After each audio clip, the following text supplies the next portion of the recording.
Hello guys, my name is Walid Javed and today the topic we are going to discuss is query folding. Okay हम basically इसे एक example से समझते हैं कि फ़र्ज़ किया कि आपने जो है वो एक कनेक्शन क्रिएट किया है किसी डेटाबेस के साथ और डायरेक्ट क्यूरी मोड के अंदर और आप देखते हैं कि कुछ जो है वो टेबल्स जो है वो जल्दी लोड हो रहे हैं, कुछ लोड होने में ज़रा देर लगा रहे हैं या कुछ फ़िल्टर्स जो हैं वो basically are taking longer to process compare to others. ठीक है? सो हम इसे बेसिकली किस तरह फ़िक्स कर सकते हैं इस परफ़ॉर्मेंस इश्यू को। ठीक है? तो जब हम इस तरह के परफ़ॉर्मेंस इश्यू को फ़िक्स करने की बात करते हैं तो हमारे पास एक स्टेप आता है क्वेरी फोल्डिंग का। ठीक है? तो बेसिकली क्वेरी फोल्डिंग क्या करता है कि power query converts your transformations into native source queries. जब आप जो है वो किसी भी डेटाबेस से अपने डाटा को जो है वो इंपोर्ट करते हैं पावर बीआई के अंदर और उसे ट्रांसफॉर्म करते हैं और उस पर लाइक क्लीनिंग स्टेप्स परफॉर्म करते हैं, कुछ ट्रांसफॉर्मेशंस अप्लाई करते हैं, तो बेसिकली पावर क्यूरी के अंदर जो ट्रांसफॉर्मेशंस हो रही होती हैं वो एम लैंग्वेज के अंदर हो रही होती हैं। तो वो जो एम कोड होता है वो बेसिकली कन्वर्ट हो जाता है सीक्वल क्यूरी के अंदर और वो सीक्वल क्यूरी बेसिकली जो है वो डाटा सोर्स एंड के ऊपर जाती है। ठीक है? और जितने भी ट्रांसफॉर्मेशंस आप यहाँ पे अप्लाई कर रहे होते हैं पावर क्यूरी के अंदर वो जाके डाटा सोर्स के अंदर जो है वो कन्वर्ट हो रहे होते हैं और वो सारी transformations basically data source and के ऊपर हो रही होती हैं। ठीक है? तो इस सारे ट्रांसफॉर्मेशन प्रोसेस को हम क्यूरी फोल्डिंग कहते हैं। ठीक है? तो बेसिकली ये होती किस तरह है कि data source does the heavy lifting instead of power BI. ठीक है? आप ऐसा नहीं करते कि लाइक जो क्यूरी फोल्डिंग के अंदर ऐसा होता है कि आप जो भी ट्रांसफॉर्मेशंस अप्लाई कर रहे होते हैं अपने डाटा के ऊपर वो बेसिकली पावर बीआई के अंदर नहीं हो रही होती या पावर बीआई की मेमोरी के अंदर डाटा लोड नहीं होता। वो डायरेक्टली जो है वो बेसिकली आप क्या करते हैं कि वो आपके जो ट्रांसफॉर्मेशन स्टेप्स जो हैं एम कोड के अंदर उनको कन्वर्ट करता है सीक्वल क्यूरी के अंदर और वो क्यूरी जाके बेसिकली डाटा सोर्स को हिट करती है और जितनी भी ट्रांसफॉर्मेशंस, फिल्ट्रेशन, ग्रुपिंग, ठीक है, वो सब कुछ हमारे डेटाबेस के अंदर हो रही होती है, ना कि पावर बीआई की अपनी मेमोरी के अंदर हो रही होती है। ठीक है? तो इस तरह जो है वो हमारी बेसिकली परफॉर्मेंस ट्यूनिंग होती है और इससे काफ़ी सारी चीज़ें जो हैं वो बेहतर होती हैं जो हम आगे जाके डिस्कस करते हैं। ठीक है? तो हम इसे एग्जांपल देख लेते हैं कि instead of importing 10 million rows, ठीक है, locally into Power BI, instead that we can use query folding. ठीक है? हम क्या कर सकते हैं, बेसिकली एम कोड जो है वो कन्वर्ट हो जाता है एक सीक्वल क्यूरी के अंदर और वो SQL query basically data source के अंदर ही फ़िल्टर आउट कर देती है डाटा को, ना कि हम उसे पावर बीआई के अंदर फ़िल्टर कर रहे होते हैं। ठीक है? तो सेकंड चीज़ हमारे पास क्या आ जाती है कि व्हाई इट मैटर्स। ये क्वेरी फोल्डिंग बेसिकली ज़रूरी क्यों है या जब हम करते हैं तो इसका इम्पैक्ट क्या होता है। ठीक है? तो सबसे पहले performance, faster data processing at the source. जब आप सोर्स एंड के ऊपर जो है वो सारी की सारी ट्रांसफॉर्मेशन कर लेते हैं तो आपको पावर बीआई के अंदर ट्रांसफॉर्मेशन करने की ज़रूरत नहीं पड़ती, या जब भी आप डाटा लोड करते हैं, इंपोर्ट करते हैं, ठीक है, तो पावर बीआई जो है वो टाइम नहीं लेता उस डाटा को जो है वो प्रोसेस करने में, उसको ट्रांसफॉर्म करने में। वो बैकएंड पे डाटा सोर्स के अंदर ही सब चीज़ें हो रही होती हैं। ठीक है? तो सेकंड यूज़ जो है वो मेमोरी एफिशिएंटली यूज़ हो रही होती है। ठीक है? चूँकि डाटा जो है वो सारे का सारा ट्रांसफॉर्म होता है बैकएंड पे, तो पावर बीआई की जो रैम होती है वो कम यूज़ हो रही होती है या पावर बीआई को अपने रिसोर्सेज जो है वो कम एलोकेट करने पड़ते हैं डाटा को ट्रांसफॉर्म करने के लिए।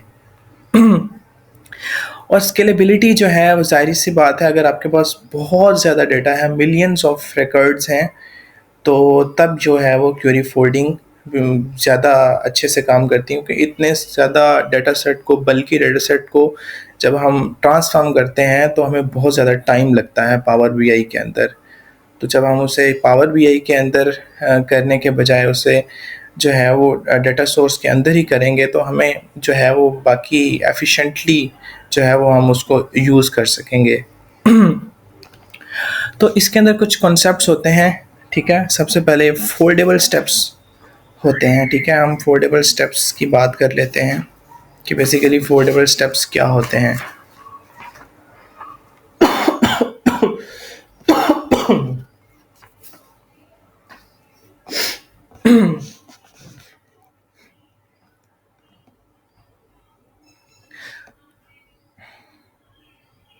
फोल्डेबल स्टेप्स बेसिकली वो स्टेप्स होते हैं या वो ट्रांसफॉर्मेशन स्टेप्स होते हैं जो बेसिकली सीक्वल क्यूरी के अंदर चेंज हो सकते हैं, ठीक है। हर ट्रांसफॉर्मेशन जो हम पावर क्यूरी के अंदर अप्लाई करते हैं वो बेसिकली कन्वर्ट नहीं होती सीक्वल क्यूरी के अंदर, ठीक है। कुछ स्टेप्स होते हैं जो कन्वर्ट होते हैं और कुछ स्टेप्स जो होते हैं वो कन्वर्ट नहीं होते। तो जो स्टेप्स कन्वर्ट हो जाते हैं नेटिव एसक्यूएल क्यूरी के अंदर, उन्हें हम फोल्डेबल स्टेप्स कहते हैं। फोल्डेबल स्टेप्स के अंदर बहुत सारी चीज़ें आ जाती हैं। इसमें हम रोज़ को फ़िल्टर आउट कर सकते हैं, कॉलम्स को रिमूव कर सकते हैं, हम we can rename columns, we can sort rows, we can perform grouping and aggregation, we can merge columns, we can remove duplicates. So these are all the foldable steps that we can perform in merge queries, or we if we perform these steps, so these steps will get transformed into power into SQL query, okay। और अगर हम जो है वो कुछ steps होते हैं जो कि कन्वर्ट नहीं हो पाते, ठीक है। जिस तरह अगर आप कोई कस्टम कॉलम बनाते हैं कॉम्प्लेक्स लॉजिक के साथ, ठीक है, तो वो जो है वो कन्वर्ट नहीं हो पाएगा। इसी तरह अगर जब आप कोई कस्टम फंक्शन को इन्वोक करते हैं तो वो भी जो है वो ट्रांसफॉर्म नहीं हो पाएगा। इसी तरह जब आप डेटा किसी कॉलम की डेटा टाइप चेंज करते हैं, ठीक है, कॉम्प्लेक्स वे में, या आप जो है वो एक्सेल या सीएसवी फाइल से टेबल्स को मर्ज करते हैं, कोई इंडेक्स कॉलम जो है वो ऐड करते हैं, या आप टू डिफरेंट डेटाबेसेस या डेटा सोर्सेज से जब आप उनके टेबल्स को मर्ज या अपेंड करने की कोशिश करते हैं, तो बेसिकली क्या होता है कि वो नॉन फोल्डेबल स्टेप्स होते हैं जिनके अंदर कॉम्प्लेक्स एम कोड जो है वो यूज़ हो रहा होता है, ठीक है। तो ये वाले स्टेप्स जो हैं ये कन्वर्ट नहीं हो पाएंगे। इसके लिए पावर बीआई को अपनी मेमोरी यूज़ करनी पड़ेगी और ये ट्रांसफॉर्मेशन जो है वो पावर बीआई के अंदर इटसेल्फ जो है वो हो रही होगी। तो इसके अंदर बेसिकली चेन रूल अप्लाई होता है, ठीक है। लेट्स से कि अगर आपने कोई नॉन फोल्डेबल स्टेप अप्लाई कर दिया है तो उसके बाद सारी की सारी जो है वो क्यूरी फोल्डिंग रुक जाएगी, ठीक है। उसके बाद आगे फर्दर आप दोबारा जो है वो फोल्डिंग अप्लाई नहीं कर सकते। तो इसलिए बेस्ट प्रैक्टिस यही है कि सबसे पहले फोल्डेबल स्टेप्स अप्लाई कर सकें, जितने आप कर सकते हैं करें। उसके बाद जो है वो आप कस्टम एम ट्रांसफॉर्मेशंस जो है वो एम कोड के साथ जो नहीं होती कन्वर्ट सीक्वल क्यूरी के अंदर, आप वो कर लें, ठीक है। एक बार अगर आप चेन ब्रेक कर देंगे तो दोबारा आपको जो है वो आपकी क्यूरी जो है वो फोल्ड नहीं होगी। इसलिए हर क्यूरी, हर ट्रांसफॉर्मेशन अप्लाई करने के बाद आप अप्लाइड स्टेप्स के अंदर जाएं, उस पर राइट क्लिक करें और देखें कि व्यू नेटिव क्यूरी का ऑप्शन आ रहा है या नहीं आ रहा, ठीक है। तो बेसिकली ये कॉन्सेप्ट्स इसके अंदर हैं। अब हम इसके एडवांटेजेस की बात कर लेते हैं कि बेसिकली क्यूरी फोल्डिंग का एडवांटेज क्या है, ठीक है। Faster refresh and query execution, ठीक है। जब जाहिर सी बात है कि जब आप जो है वो डेटा सेट को ट्रांसफॉर्म डेटा सोर्स एंड पे कर रहे होंगे, पावर बीआई के अंदर नहीं कर रहे होंगे, तो हमारा जो है वो रिफ़्रेश फास्ट होगा, क्यूरी एग्जीक्यूशन फास्ट होगी, हमारे जितने भी विजुअल्स हैं या फिर हमारे जितने भी फिल्ट्रेशन है वो जो है वो एफिशिएंटली परफॉर्म कर सकेगी, ठीक है। तो मेमोरी सेकंड जो है वो हम पावर बीआई की जो है रैम जो है वो कम यूज़ कर रहे होते हैं, ठीक है। पावर भी अपनी रैम कम इस्तेमाल कर रहा होता है, बेसिकली वो सारे स्टेप्स डेटा सोर्स एंड पे परफॉर्म कर रहा होता है, ठीक है। इसके बाद इंक्रीमेंटल रिफ्रेश आ जाता है इसके अंदर, ठीक है। ट्रांसपेरेंसी है कि आप जो हम एसक्यूएल क्यूरी जो बेसिकली जा रही होती है फोल्ड होके, हम उसे सीक्वल सर्वर या मतलब कोई भी डेटाबेस जो कि एलिजिबल हैं क्यूरी फोल्डिंग के लिए, उसमें हम देख सकते हैं। इसकी लिमिटेशंस ये हैं कि आप हर तरह की ट्रांसफॉर्मेशन जो है वो फोल्ड नहीं होती, ठीक है। आपको चंद ट्रांसफॉर्मेशन जो हैं वो आपको पावर बीआई की मेमोरी के अंदर ही करनी पड़ेंगी, ठीक है, वो फोल्ड नहीं होंगी। और सोर्स डिपेंडेंट ये है कि आप इसके अंदर डेटाबेस की अपनी परफॉर्मेंस भी बहुत ज़रूरी है। लेट्स से कि अगर आप SQL सर्वर यूज़ कर रहे हैं तो उसके अंदर क्या होगा कि आप बेसिकली उसकी जो परफॉर्मेंस ट्यूनिंग टेक्निक्स हैं, जैसे इंडेक्स क्रिएशन या hardware upgrade, execution plan and data compression, ये सब चीज़ें आप डेटा सोर्स एंड के ऊपर जो हैं वो इन्हें भी क्यूरी फोल्डिंग के साथ जब आप मिला के यूज़ करते हैं तो तब ये सिस्टम या ये सारा फ्लो जो है वो ज़्यादा एफिशिएंटली जो है वो काम करता है। एक्सेल CSV जो है ये सपोर्ट नहीं करते, ठीक है, क्यूरी फोल्डिंग को, और easy to accidentally break folding, ठीक है। अगर आप कोई ऐसा स्टेप अप्लाई कर देते हैं जिसके अंदर जो है वो complex M code language involve होती है तो ये सारा चेन जो है वो बेसिकली हमारी टूट जाती है। और बेस्ट प्रैक्टिसेस क्या है इसकी कि डू फोल्डेबल ट्रांसफॉर्मेशंस फर्स्ट, ठीक है। जितनी भी फोल्डेबल ट्रांसफॉर्मेशंस हो सकती हैं आप उन्हें पहले करने की कोशिश करें, क्योंकि अगर आप उन्हें बाद में करेंगे, ठीक है, तो कोई एक ऐसा स्टेप आ गया अनफोल्डेबल तो चेन हमारी ब्रेक हो जाएगी, ठीक है।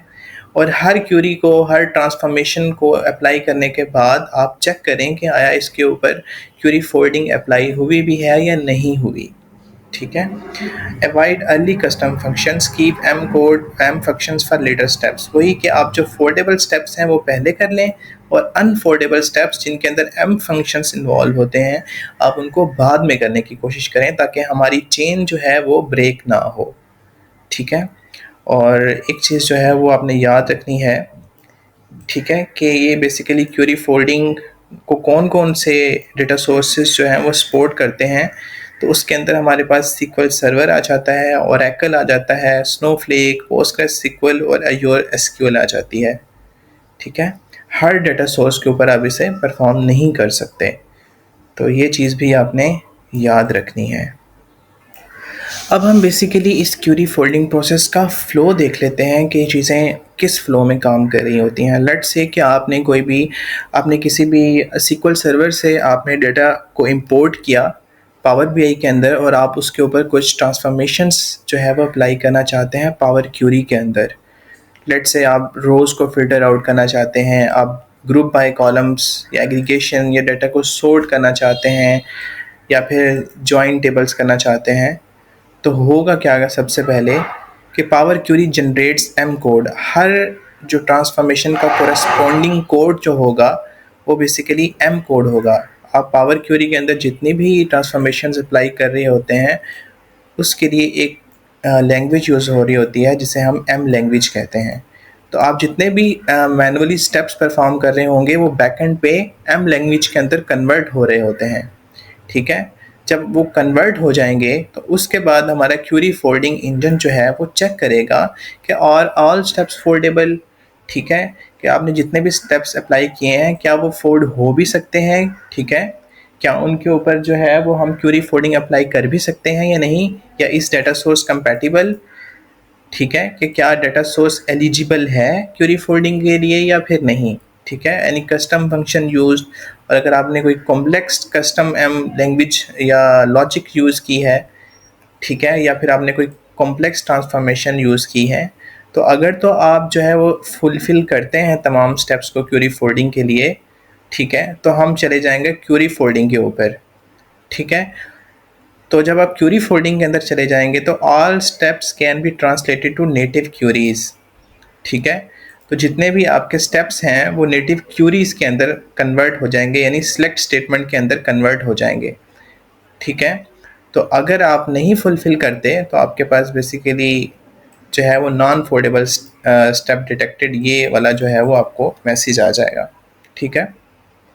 तो अगर तो क्यूरी फोल्डिंग सक्सेस हो जाती है तो बेसिकली क्या होता है कि पावर क्यूरी कन्वर्ट कर देगा इस एम कोड को नेटिव SQL के अंदर। देख लें आप, ये बेसिकली सिलेक्ट कस्टमर, ये बेसिकली SQL क्यूरी लिखी हुई है, ठीक है। उस जो एम कोड स्टेप को इसने SQL क्यूरी के अंदर चेंज कर दिया है। बट अगर हमारे पास आप फुलफ़िल नहीं करते क्वेरी फोल्डिंग के क्राइटेरिया को, तो आपको क्या करना पड़ता है, full data import. Power BI imports all data from data source. Power BI क्या करेगा, वो आपका जो डाटा सोर्स होगा उससे सारे का सारा डाटा जो है वो सबसे पहले पावर बीआई के अंदर इंपोर्ट होगा, ठीक है।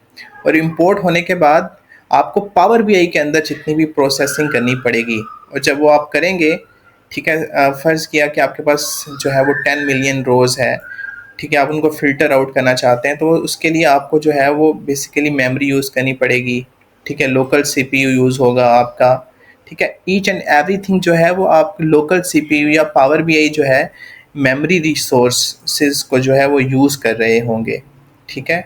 हाई मेमोरी चाहिए होगी, सीपीयू यूजेस जो है वो ज़्यादा हो जाएगी आपकी, जिसकी वजह से चीज़ें जो हैं वो स्लो डाउन हो जाएंगी, ठीक है।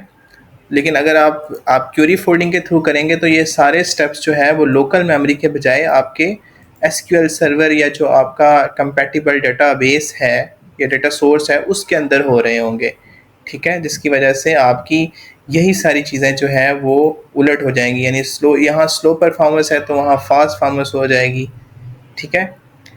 तो बेसिकली फाइनल रिजल्ट क्या होगा कि आप विद क्यूरी फोल्डिंग के साथ बेसिकली आपका क्या जो है वो आपको फ़ायदे होते हैं कि फ़ास्ट एग्जीक्यूशन होगी, आपका लो मेमोरी यूजेज होगा, क्विक रिफ़्रेश होगा, ठीक है। ओनली फ़िल्टर डाटा ट्रांसफ़ॉर्म, यानी जो डाटा आपको चाहिए वही आप जस्ट पावर बीआई के अंदर लोड करते हैं, ना कि सारे का सारा डाटा आप इंपोर्ट करेंगे।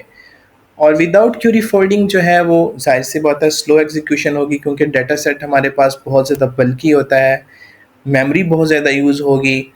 इतने सारे इतने बल्की डाटा सेट को जब हम फ़िल्टर आउट करेंगे या रिफ़्रेश करेंगे तो वो ज़्यादा टाइम लेगा, ठीक है। और हमें सारे के सारा डाटा सेट को जो है वो इंपोर्ट करना पड़ेगा। So I need to make a blank report, okay.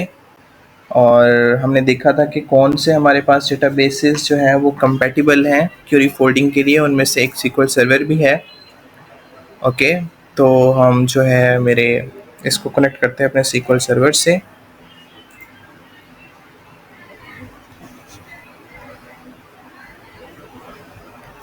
ये कनेक्ट हो रहा है, ओके। ये मेरा जो है वो सीक्वल सर्वर ओपन हो गया। यहाँ से मैं सेल्स डीबी से जो है वो ऑर्डर टेबल जो है इसको उठाना चाहता हूँ, ओके। हमें यहाँ ट्रांसफॉर्म डाटा पे क्लिक करना है, क्योंकि हमें ट्रांसफॉर्मेशंस पे ही बेसिकली क्वेरी फोल्डिंग जो है वो काम करती है, ओके। तो हम इसके ऊपर फोल्डेबल स्टेप्स अप्लाई करेंगे और देखेंगे कि वो नेटिव क्यूरी यानी क्यूरी फोल्डिंग के अंदर जो है वो ट्रांसफॉर्म हुए हैं या नहीं हुए, ओके। तो सबसे पहले हम रोज़ को फ़िल्टर आउट कर लेते हैं, कोई सी भी रैंडम रोज़ को इस कॉलम से ऑर्डर आईडी से, ओके। तो मैं कोई से भी रैंडम जो है वो रोज़ को फ़िल्टर आउट कर लेता हूँ, ठीक है। ये जो स्टेप मैंने परफॉर्म किया है ये यहाँ पे शो हो रहा है अप्लाइड स्टेप्स के अंदर कि यहाँ पे हमने फ़िल्टर्ड रोज़ किया है, ओके। तो अब मैं इस पर क्लिक करूँगा और मैं इस ऑप्शन के ऊपर जाऊँगा, व्यू नेटिव क्यूरी। तो अगर इसके ऊपर जो है वो क्यूरी फोल्डिंग अप्लाई होती है तो ये ऑप्शन हमें शो होगा, वरना नहीं होगा। अब मैं इसके ऊपर क्लिक करूँगा तो ये देखें ये हमें एसक्यूएल नेटिव क्यूरी दिखा रहा है, ठीक है। और मैंने जो फ़िल्ट्रेशन का प्रोसेस स्टेप अप्लाई किया है वो यहाँ पे शो हो रहा है, ठीक है। तो इसी तरह हम किसी कॉलम को रिमूव कर देते हैं, ओके। मैं इस कॉलम को रिमूव कर देता हूँ, रिमूव, ओके। ये स्टेप यहाँ पे जो है वो आ गया है हमारे पास। मैं इस पर राइट क्लिक करता हूँ, नेटिव क्यूरी में जाता हूँ, तो यहाँ पे जो है वो मेरे पास ये आ गया है, ठीक है। अब इसमें देखें कि वो हमारे पास जोन सा कॉलम हमने रिमूव किया है वो नहीं होगा, ओके। और इसके बाद हम जो है वो और कौन सी ट्रांसफॉर्मेशन अप्लाई करें, आप कोई भी कर सकते हैं जो मैंने फोल्डेबल स्टेप्स में बताई थी, ठीक है। आप किसी भी कॉलम को रीनेम भी कर सकते हैं। हम शिप डेट को शिप डेट्स कर देते हैं या यहाँ पे स्पेस दे देते हैं, ओके। ये स्टेप यहाँ पे आ गया, ओके। हम नेटिव क्यूरी में जाते हैं, ठीक है। तो अब यहाँ पे देखें, ये कॉलम हमने चेंज किया है, पहले शिप डेट था, अब यहाँ पे स्पेस आ गई है। तो ये सारी की सारी जो क्यूरी है ये एसक्यूएल सर्वर के अंदर जा रही है, वहाँ पे बेसिकली ट्रांसफॉर्मेशन अप्लाई हो रही है। ओके, और एक अनफोल्डेबल स्टेप जो है वो हमने देखा था, वो था उसमें एक हमारे पास स्टेप था कि जब हम कस्टम नहीं इंडेक्स कॉलम ऐड करते हैं, तो तब इंडेक्स कॉलम हम जो है वो इंडेक्स कॉलम एक ऐड कर लेते हैं 0 से। ठीक है, ये हमारे पास इंडेक्स कॉलम आ गया। मैं इसको उठा के शुरू में ले जाता हूँ और हम देखते हैं कि इसके ऊपर हमारी अप्लाई होती है क्यूरी फोल्डिंग या फिर नहीं होती। ओके, ये इंडेक्स कॉलम आ गया, ये हमारे पास ट्रांसफॉर्मेशन स्टेप रिकॉर्ड हो गया है यहाँ पे। और ये वाला, अब ये देखें यहाँ पे ये ग्रे आउट हो गया है, यहाँ पे हमारे पास नेटिव क्यूरी का ऑप्शन नहीं आ रहा। तो इसका मतलब ये है कि ये अनफोल्डेबल स्टेप है और अब यहाँ पे हमारी चेन ब्रेक हो गई है। अब इसके बाद फर्दर हम जितना भी फोल्डेबल स्टेप्स अप्लाई करें उनके ऊपर जो है वो नहीं होगी। ठीक है, मैं यहाँ से इसको फ़िल्टर आउट करने की कोशिश करता हूँ, देखते हैं होता भी है या नहीं होता। ठीक है, हमने फ़िल्टर आउट कर दिया। ये देखें, अब यहाँ पे व्यू नेटिव क्यूरी शो नहीं हो रही क्योंकि चेन ऑलरेडी टूट चुकी है। ठीक है, तो इसलिए कहते हैं कि जो फोल्डेबल स्टेप्स हैं वो आप पहले कर लें और जो अनफोल्डेबल स्टेप्स हैं वो हमेशा बाद में करें ताकि आपकी चेन ना टूटे।